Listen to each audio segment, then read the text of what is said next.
Good morning, and welcome to another edition of Tech Niche Tips. I am your host, Joseph M. Smith, and I'm excited to have you here again for another episode. And I want to go straight to the comment section because the faithful, the proud, the few are here.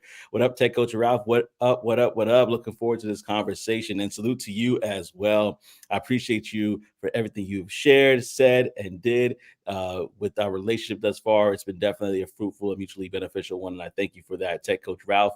I want to just give a shout out to Mitch as well. Mitch, you're in the building, so thank y'all for tuning in the back cave. That's how I feel, right? Like I feel special right now with this background and everything we got going on here. But I definitely appreciate you for saying that. I also wanted to just give a shout out before I bring up my guests here about a couple things that's going to be going on real quick. I wanted to give a shout out to good to hear Kai, I believe it's pronounced K family. If that's wrong, please correct me. I'm not above reproach. So I appreciate you for doing that. And I want to kind of talk a little bit about a fact of where are we right now. Actually, I'm on location in Washington, D.C.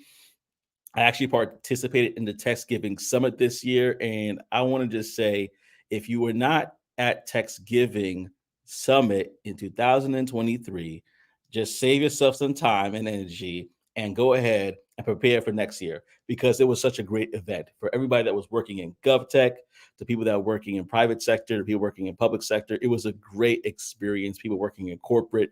So you definitely want to be there for the next go around. I definitely appreciate it. And Mitch says it himself. He is going to be going next year. So I'm excited for that. And I really want you guys to take advantage of this because this is going to be a great show today. And I'm going to be talking to an amazing guest. And we're going to also be talking about this during my review this upcoming Monday on Talk That Tech with my partner, Tech Bag Trey. We're going to be having a great conversation talking about text giving. And before I kind of get into it, I just want to let you know that this episode is for you.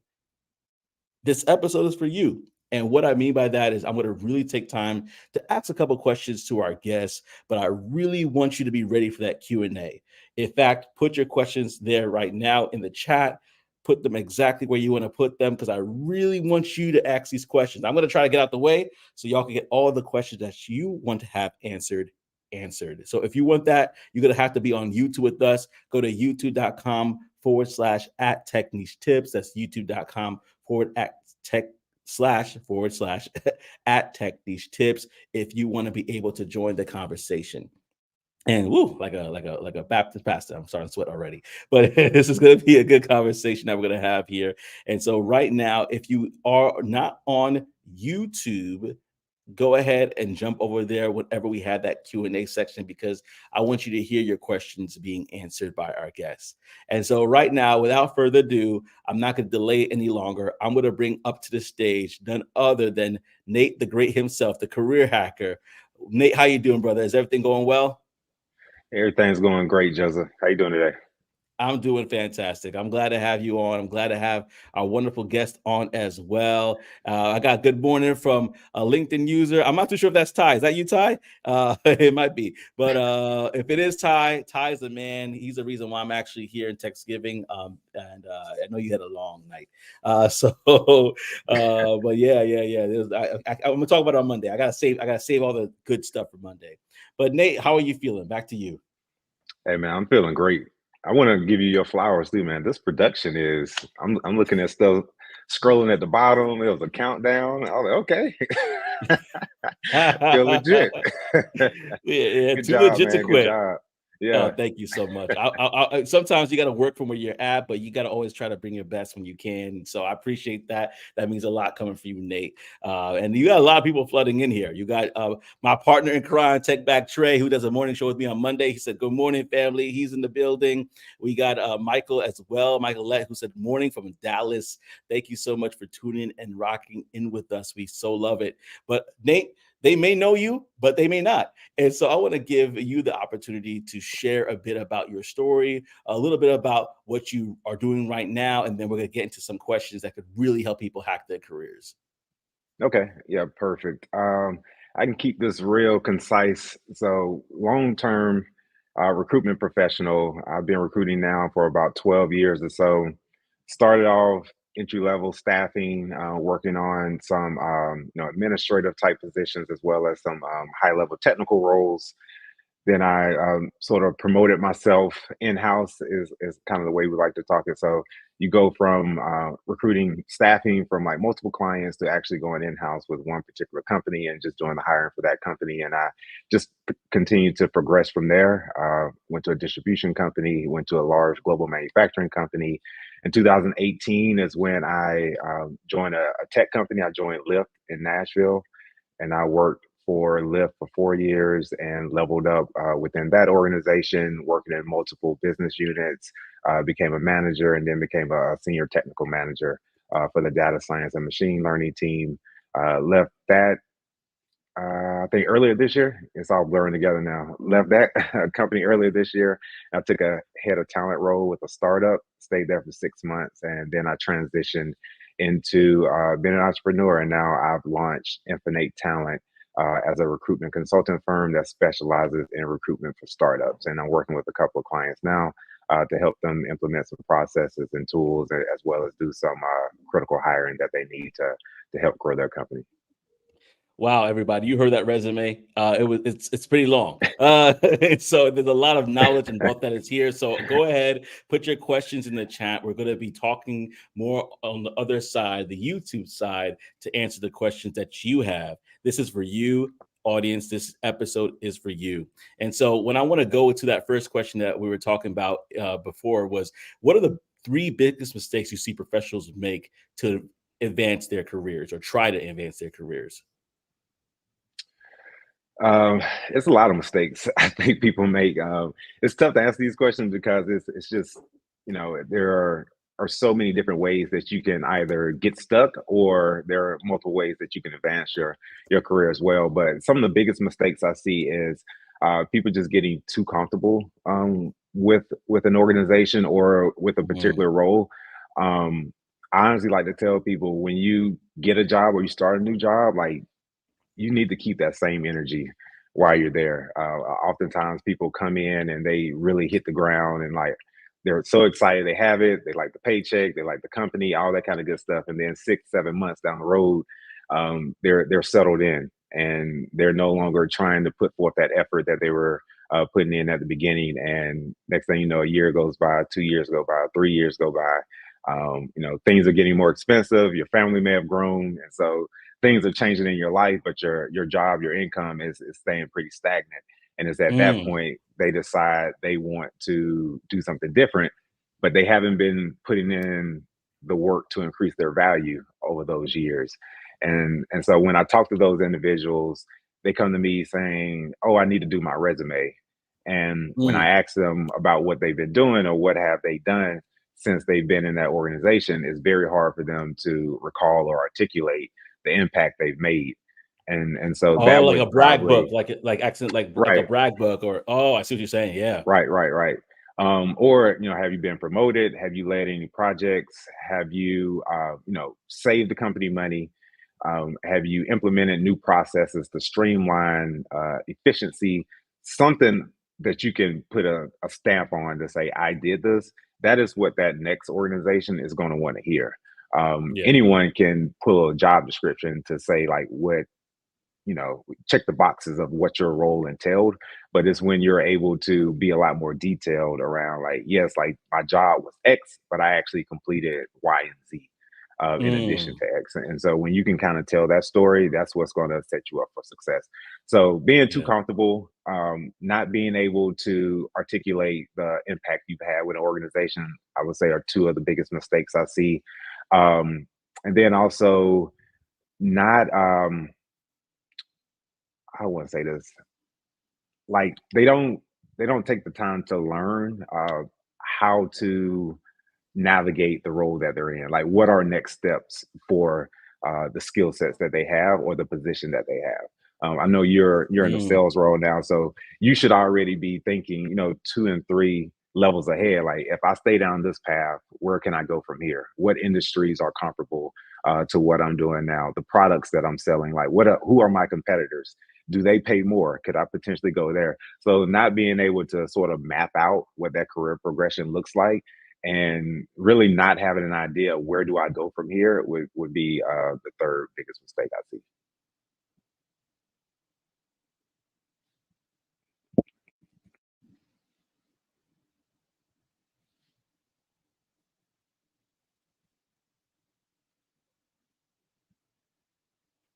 Oh, could you see me or hear me now? Yeah, yeah, you back now from that froze Okay, I'm for a not too bit. sure what happened there. Yeah, I don't know what happened either. I think I got a lost connection with the Wi-Fi here. I'm gonna make a transition to my phone real quickly, y'all. But in the meantime, I'm gonna throw on something real quick for you guys to uh, I'll be able to see. Maybe the internet issue, I'm not too sure, but give me 1 second and we'll troubleshoot that. Thank you so much for everybody staying on with us, and we'll get this taken care of real quickly.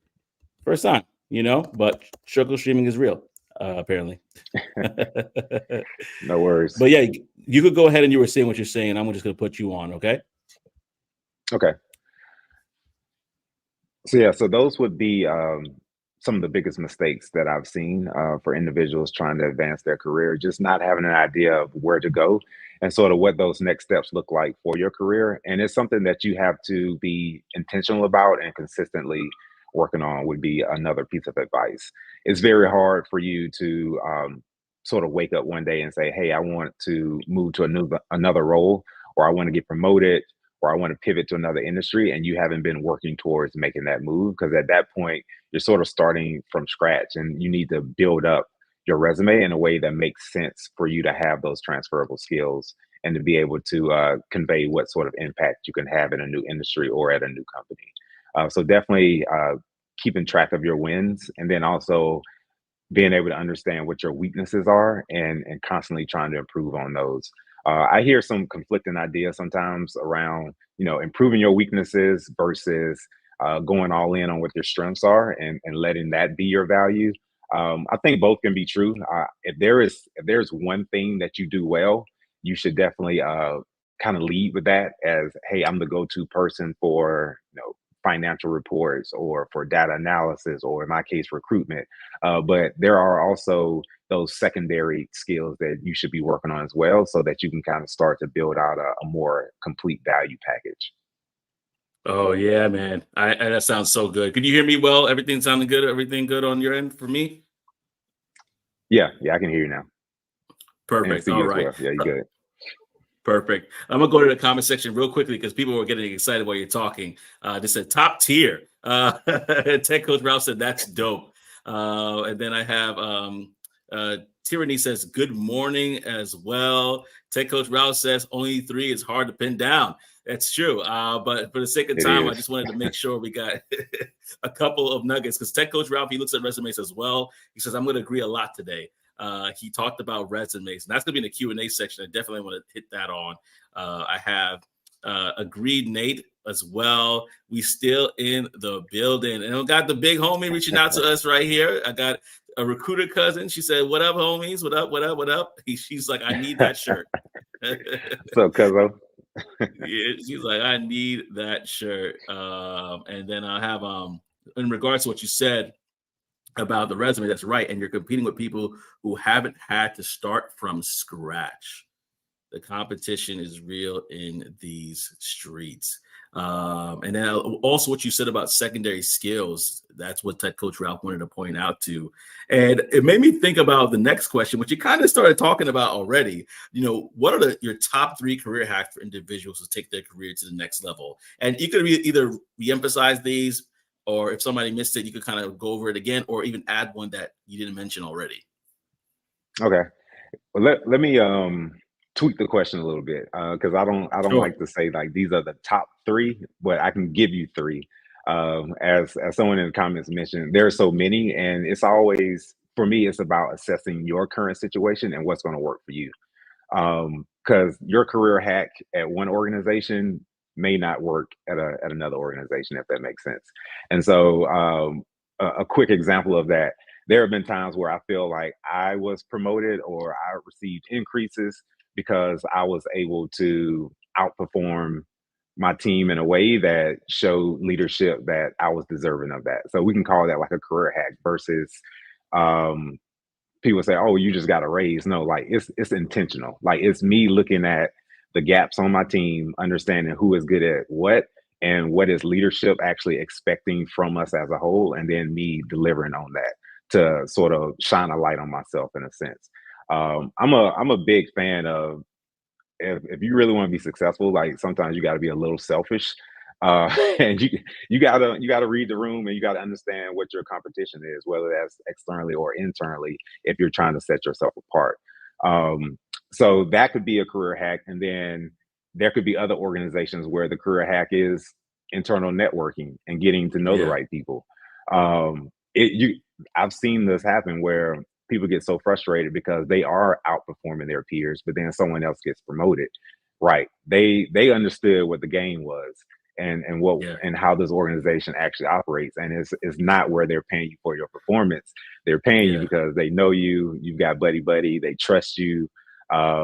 It could be as far as, you all always go to a happy hour once a week or something like that, and y'all built that bond and that relationship. And so now when it was time to promote someone, of course I'm gonna pick my buddy. Like we always hang out, and so I'm gonna do that for them and level them up and Sure. bring them up to the next level. So that could be a potential career hack as well. Um, Something I've done before is well, networking. Let me make sure I mention that networking at all times is very valuable to your career and your professional growth. One Mm. thing I see from a lot of individuals is one, and I don't take for granted that I'm a long time recruiter, and so networking sort of comes very natural to me. It's what I've had to do to be successful in my career, just reaching out to strangers and wanting to talk to them about their career. That's pretty much what recruiting is, and that, in a sense, that's what networking is. But for someone who hasn't been in recruiting, it feels very uncomfortable. I have a lot of people that ask me, like, how do I reach out? What do I say? Um, and I try to give them the advice and the recommendation is you want to try to make it as organic and natural as possible. You want to find something in common, whether it's on their LinkedIn, whether you all work in a similar industry, stay in the same city, um, belong to the same organizations, just something, maybe some sort of common thread that when you do send out that initial message, you can go ahead and make that connection as to why I reached out and what is it that I necessarily want from you, but why do I think it would be mutually beneficial for us to connect? And so if you send that message, and then what I like to refer to it as is really you're just planting seeds. Mm. There's very rarely have I received any sort of benefit or opportunity from one conversation with an individual. Like I met this person at an event, we exchanged information. 2 weeks later, I had a new job offer. Like it usually doesn't work like that. Yeah. But you meet a bunch of people and you plant these seeds, you follow up, you stay Mm. in touch, and then what happens is usually it comes from a second or third party connection. Hey, I met Joseph. I went on Joseph's show. Joseph went to a networking event and met a founder who's looking to do some recruiting. You mentioned my Oh, name, connected us, and now that's usually how networking operates. And so I yeah. tell people, the more you can plant those seeds, and the more that you can sort of spread out your network across your industry, but also maybe those correlating industries as well that you might want to pivot into, or you see where there may be some transferable skills. That's how you can sort of increase your chances of getting opportunities through your network that way. Um, I feel like I've said a lot already, but what else? No, I love it. I love it. And this is why I said this episode is for the audience right here. Like this is going to be an opportunity where you don't get an opportunity like this often to ask Nate the Great questions like this. It just rolls off the tongue easy to say Nate the Great.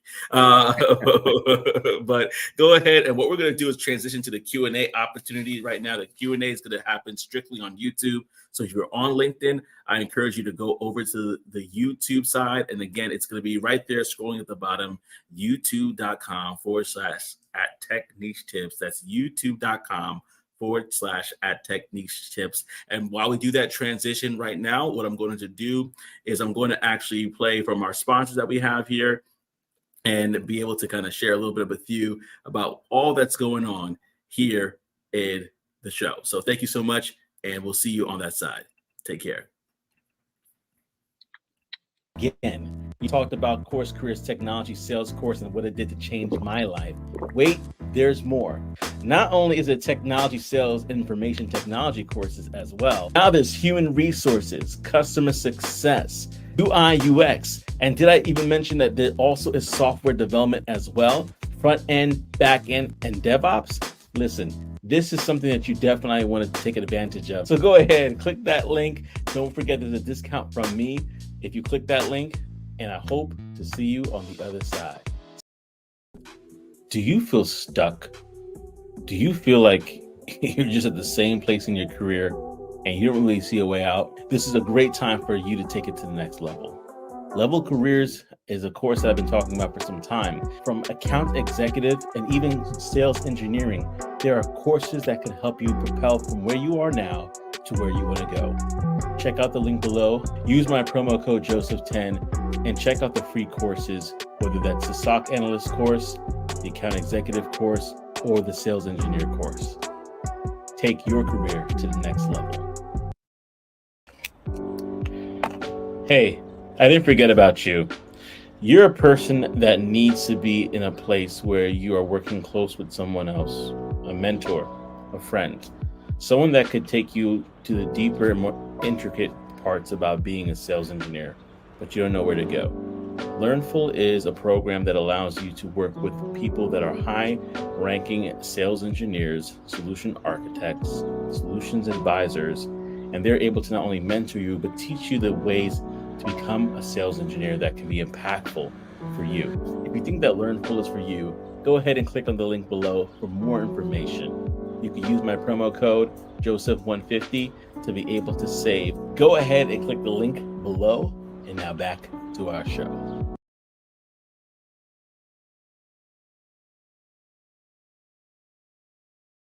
All right, there we go. We're back, and we're live in living color. And so I just want to say thank you for our sponsors, Course Careers. That's for people that want to kind of go in an entry-level position and trying to basically make that transition there. Then we have an advanced level called Level Careers, where you could actually move into SOC analyst course or the account executive course taught by Kevin Dorsey himself and Josh as well. And then you can find out more also about the new sales engineer course there too, which is only $500. So it's pretty affordable there. And then last but not least, we have Learnful. Nigel there at HubSpot is the principal SC. That's his course, and he takes 6 weeks with him and his team to walk you through what it means to do pre-sales on a whole new level. So definitely check those out.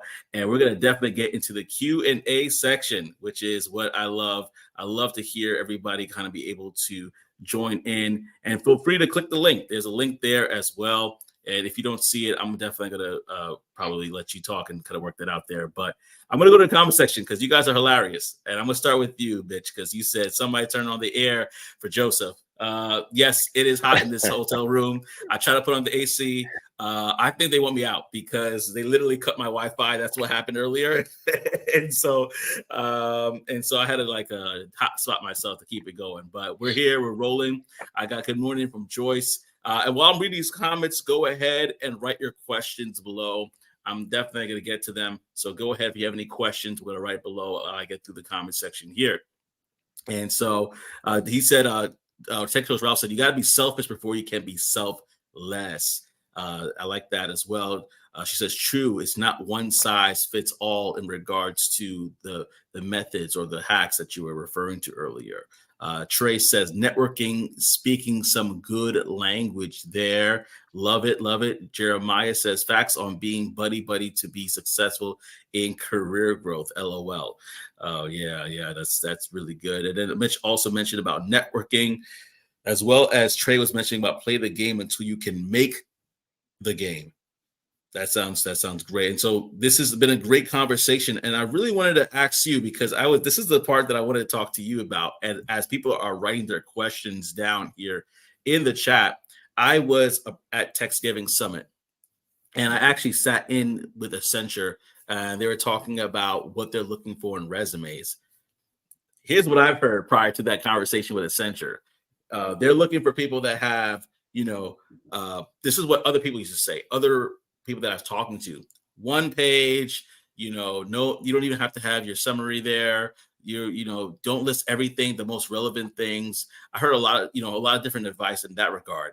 They straight up said, no, we want to see everything from when you were working at McDonald's as your first job. They want to see like 2 to 3 pages. They want to see the summary there. They want to list the skills as well. And they do work in GovTech. So if you have any sort of clearances, they want that right next to your name.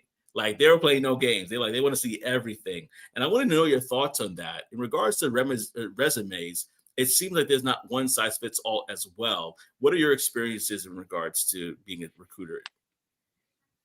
Um, Definitely not one size fits all, and that's why I've always recommended individuals tailor their resumes for the role in the company that they're applying to. And I know it sounds Mm-hmm.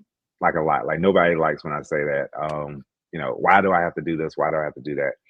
And I have a couple of responses to that as well. But when it comes to the actual resume, so my format that I've been using pretty much all my career, and I learned it from staffing, because in staffing, like we only get a couple of shots. Like we're working with a client, and then we're reaching out to potential candidates, and we may only get the opportunity to submit 2 or 3 candidates to that client. So we need to submit Mm.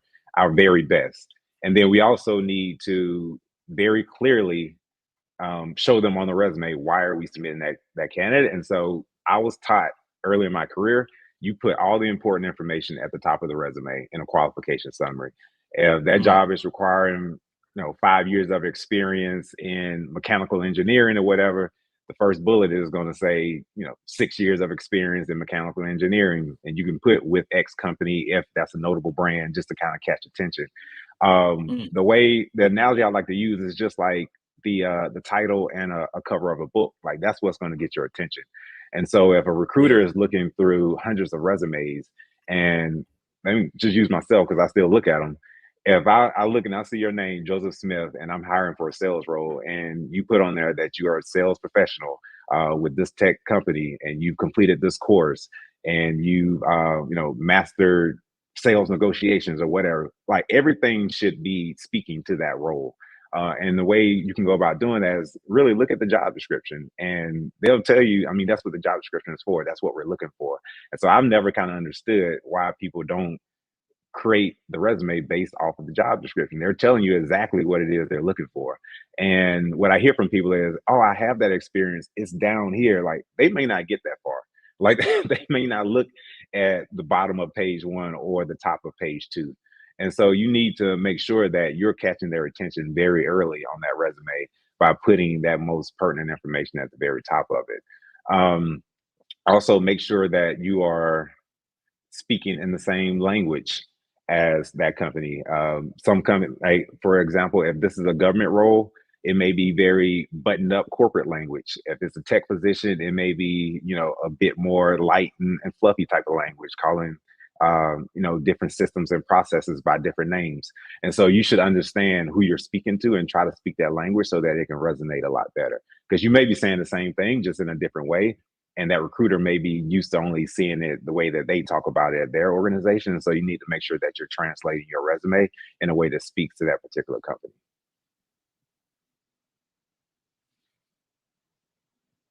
I lost your sound, Joseph. I can't hear you.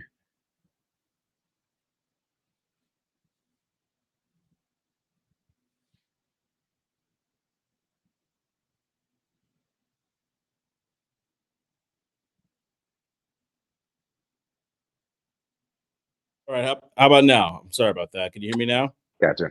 Gotcha. Yep. Yeah, I'm so sorry about that. Today is the day. I don't know what's going on. They really want me to get out of this hotel room, so we're gonna be wrapping up pretty quickly because they are shutting it down for me.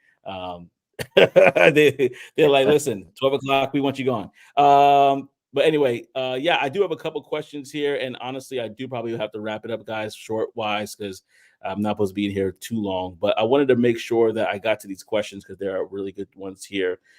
This question is from Tech Coach Rap. How much time do you spend initially looking at a resume? Seconds, to be honest.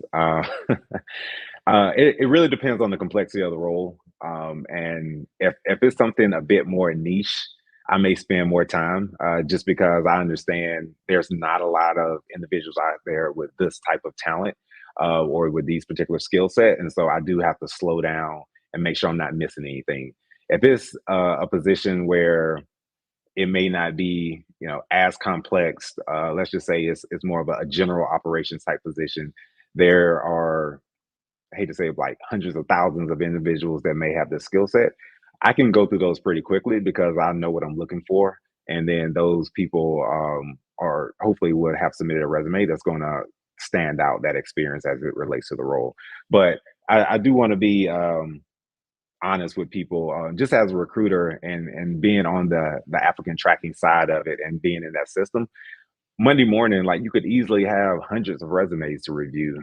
I mean, I have to be efficient in my role. I have to make sure I'm hitting my productivity goals. I don't have time to spend, 1 to 2 minutes per resume, and so I'm usually scanning them, looking for the experience that I know is relevant to the role. Um, and one more piece on that, I do, so recruiters, myself included, have said for a long time there's no such thing as beating the ATS, because that was like a myth. Like people like, how do I create a resume that's going to beat the ATS? And so I want to give you my exclusive, Joseph. I just met with a company that has created a product that is driven by AI that sits on top of the ATS, and its capability is it can review hundreds of applications in seconds and make recommendations to the recruiter of who are the best fit for the role, who has some of the qualifications, and then who are not a fit. So the idea of beating the ATS is a true thing now, because the technology is new. It all companies don't use it yet, but just like any other technology, I'm sure over time all companies are going to start to adopt that, because it does make the job a lot more efficient. As I just mentioned, instead of me logging on to the applicant tracking system on Monday morning and me having to go through hundreds of resumes, this system now says, good morning, Nate. Of the hundreds of resumes that came in, here's the top 20 for you to review. So, Sheesh. so there is, yeah. So there is a thing now of beating the ATS. I wanted to, Mm. when I find out more information, I have to correct myself. That is a true thing now. Yeah, I definitely want to have. I think I want to have a panel of recruiters. I'm going to call out yourself, Bobby, uh, Shanae, and just have you guys talk. And hopefully, I'll be at my home studio where there's no more interruptions because people want me out. But like this knowledge is great. If you love this, come on, let's get the likes up. If you love this right now, if this is really something that you're like, man, I did not know this, get the likes up. I want to bring on somebody else who's been a fan. In fact, he's right here. His name is Tech Coach Ralph. I want to bring him up, and he's going to talk with us and join us for the conversation. What up, Tech Coach Ralph? How are you doing, my brother? What's going on, guys? I just wanted to thank Nate for his information. I've been like telling people like similar to what he's saying for so long, and Yeah. I don't know, like because so I'm in QA, right? But I do a lot of interviews for my recruiters, right? And I try to like share that information that you're sharing, like, hey, you don't have that much time to catch their attention. Show value, and just being able to hear it from a recruiter directly, that's amazing. Yeah, he came on with a good mic. But nah, but nah, man, it's true, and I feel your pain. I think, like I said, I talk to a lot of people about career searching, or career hacking, or just how to level up and how to advance. And again, as we mentioned earlier, I think is so many people want to. I think they look to me to tell them the what's easiest, and I try to tell them like, you can't come to me saying you want to make six figures, but you want the easy way to it. If that was the case, everybody be making it. Like you really have to put some work in, and you really have to learn and stretch yourself and challenge yourself. Because you know it's always been true and always will be true. Like companies are going to pay you for solving the big problems, for taking on the extra work, for Mhm. being able to dig in and get things done. And so once you can start to show that you're an individual, that's what I do. Every organization I go to, like I make change, I implement new processes, I make impact. That's when people start to find you, and you don't have to worry about a resume. You don't have to worry about doing as much networking because your name is being floated around and people are contacting you because they've heard about your good work. And I tell you, that's the goal you want to get to. You want to get uh, to the point where you don't even have to submit a resume. My last role was through someone I actually hired, at Lyft. She went to another company. And then I reached out to her. I was like, hey, who's handling the recruiting over there? And she was like, that's actually one of the roles we need to fill. Introduced me to the founder, and I got the job. No resume, like 2 conversations. And now like I'm doing my own thing. And so that's what I've been working to, like, because I don't like doing resumes either. That's why I stopped doing them for other people. I don't like writing resumes either, but they are a necessary tool if you're trying to advance your career. Love it, love it, love it. And I actually got a question here from Tyranny. She says, when considering candidates who have passed the resume screen, do you typically read their cover letters as well? No tyranny. I have I, I have never read a complete cover letter in my life. All the recruiters in the audience are like, yep, yeah, I'm with you. Thank you, because like I people ask me like, is it worth doing cover letter? I'm like, I don't know, because I wouldn't read it. But Listen, I'm a believer in playing the game. If the company is requiring a cover letter, submit a cover letter. Like, just do the work. Submit a cover letter. I don't think you need to, spend hours creating a cover letter, because what I need to know should be on your resume.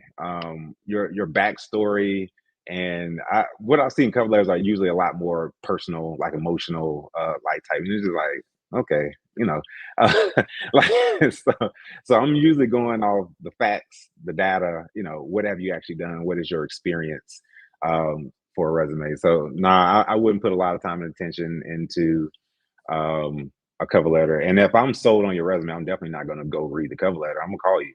Now let's talk. Like that's the next step. Yeah, I was so funny because I was talking about Accenture earlier in that same kind of roundtable that they had because I just want to get information. Somebody said, "What about my cover?" And then, that was the response of all the recruiters. The DEI person was like, "Oh no." Everybody just like straight up had like an adverse like gag reflex when they heard that. So you heard it here. I really don't know why that hasn't been sunset yet. I think it probably came from a time, any step that, and I've done this before, putting those extra effort tasks into an application process to weed people out, because we know it may be a high volume of applicants. And so sometimes having a requirement for a cover letter is going to automatically cut down a percentage of applicants because they're like, I'm not doing a cover letter. Okay, well, you're out of the running. And so sometimes that's how the process is built to try to get you to a point of like, do you really want this role? And again, I'm not a big fan of these tricks and tactics and stuff like that, but you got to play the game. Even I know I said 6 figures earlier, but even 40, 50, $60,000. Just think about it. Do you have that in your bank account? So a company, if they're going to commit to paying you $50K a year, they're going to want to see a little effort on your part. And I tell people that I like, stop trying to look for the shortcut all the time, and just put your best effort towards trying to get the role every time, every job you see that you want, and something will definitely come through for you. But so many people just want the easy way in. But it's like you're asking someone to commit to paying you 50K, 60K, 70K. I'm like, that's their budget, that's their money, and so they're going to want to put it in the best place possible. and they don't know you from Adam. They don't owe you anything, right? So you have to prove yourself in everything that you do. Yeah, I mean, you're literally one of thousands of people that want this one job. Like I hate to, I feel like it's people take it very personal, like it's dehumanizing. But on the recruiter mindset, on the recruiter side of this, my job is for the company. I have performance goals to hit. I have to be productive. I have to show value. And so they're looking at Nate to say, hey, Nate, we have 2,000 applicants. Find me the top 3. I got to figure out how to get to that in the quickest way possible. And I'm sorry, I can't sit down and have a conversation with every single person to learn more about them. And that's why I tell people it's important for you to really think about the value you're going to bring and put it at the top of that resume so that you can get my attention. And then reach out to me personally and try to get my attention. That's also part of it as well. Yeah, go ahead. Tech Coach Ralph, you wanted to say something? Yeah, I'm sure you know how expensive like the hiring process is from the company side, right? So imagine if you're bringing in people who aren't qualified for a role, and now you're spending the time of all the people who are interviewing them just for them to say like, no, no, no. That looks so bad on you because like, okay, Nate doesn't know what he's doing. Like, why is he sending all these people who are not qualified for this role? Oh man, that's one of the worst feelings in the world to a recruiter. You send Mm, a candidate over, it's you try to catch it at the like resume screening stage. Like even if I've talked to them and had a screen and then I send a resume over, and sometimes I have to do a gut check for myself, especially if it's like a highly technical position. And like, hey, talk to this guy, think they're a fit. This is what I saw. This is what I heard. What are your thoughts before scheduling a call with a hiring manager? Because if I just go straight to, hey, this person's a great fit and set up a call with the hiring manager, then I get a Slack or email after, like, why did you send me this person? Like, they were terrible. Like, my heart just sinks. Like damn. Like, I had one job. Like, and so I have to be very careful about who I'm pushing forward, and I have to be sold on the value they can bring. Or else like it just wouldn't make sense to me. Again, I think people take that personal, yeah. but it's really not. It's just I have a job to do, and that's what my job is, unfortunately. Yeah, no worries. And I totally get it. I think people kind of forget that the recruiters not only working on behalf of the candidate, but they're working on behalf of the company that they're working for. So I think that relationship is one where it definitely needs to be handled in a very delicate way. And that leads me to a question. And this is probably the last question that we have for today. But how should somebody step to a recruiter the right way? What's the right way you want somebody to step to yourself, or you would assume another recruiter would like somebody to engage with them? Um, Sort of in the same voice as people always want things the easy way, recruiters do as well. And so I like when someone reaches out to me on LinkedIn for a role I'm working on, and they say, "Hey Nate, I saw you posted, you know, technical program manager role. I've already applied, and but I wanted to send you my resume as well for further review. I think I'm a great fit for the role. Here's why." And they give me, 1 to 3 bullets as to why they are a good fit for the role. That is a great way to introduce yourself to a recruiter, because you're already showing value. Like you're saving my time. You're bringing, what you can offer to me, and sort of serving it up on a platter so that I don't have to do a bunch of digging and looking and reviewing. Um, the inverse of that is when someone reaches out and say, "Hey, do you have any jobs for me?" I'm like, "What? What do you think You my didn't do life your consists of?" research. Like, like, like, like, I mean, it could be someone just out the blue. "Hey, I need a job." Like that. That's probably the worst one. I need a job. It's like, what? Like, what you want me to do with that? Like, I don't know who you are. I don't know what your skill sets are. I don't know where you are. It's just a crazy reach out. But even, yeah, like even if someone's just reaching out, want to connect and just say, "Hey, I need some help trying to understand what my transferable skills are," something like that. Like just kind of in a very concise way, let me know what it is that you're actually needing from me, um, and provide a little bit of context is a great way to reach out. And I also, last thing, Yeah. it's I think sometimes people get upset, like, "Oh, I never hear back, I never respond." Like it is what it is. I try my best to respond to people, but at the same time, to Coach Ralph's point, nobody really owes you anything. Like right now, I'm Hmm. trying to sell my services as a TA consulting firm. You know how many founders I done contacted, I ain't heard nothing back from. And I see where they looked at my profile, still didn't respond. Like but what can I do? Like I'm not gonna sit here and harp on that. I'm just gonna keep rolling and keep reaching out to more and more. And it's a numbers game, and you just got to keep going. And I may circle back to those individuals as I see a reason. Like if I see they post another role, like, "Hey, I see you all are actively hiring. I would love to partner with you on that," and just kind of keep finding ways to sort of inch my way in and get closer. And hoping that they see the value I can bring and want to set up a call. And that's just the way you play the game. That's a strategy.